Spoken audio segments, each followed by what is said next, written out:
தர்மத்தை காக்க அதர்மத்தை அழிக்க பரமன் எடுத்த தெய்வீக அவதாரங்கள்.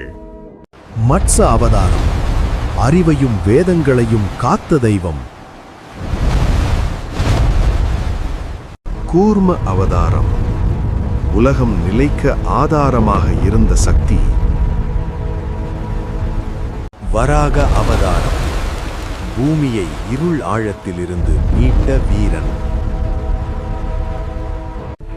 நரசிம்ம அவதாரம் தீமையை அழித்த உக்கிரமான வடிவு. வாமன அவதாரம் தாழ்மையில் மறைந்த பேராற்றல்.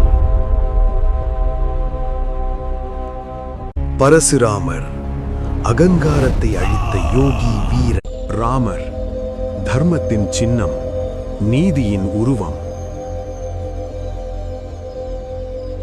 கிருஷ்ணர் அன்பும் ஞானமும் கலந்த லீலை மூர்த்தி. புத்தர் அமைதியும் ஞானமும் பரப்பியவர். கல்கி அவதாரம் கலியுகத்தை முடிக்கும் இறுதி நீதியாளர். உங்களுக்கு தசன் புஷின லைக் பண்ண சப்ஸ்கிரைப் பண்ண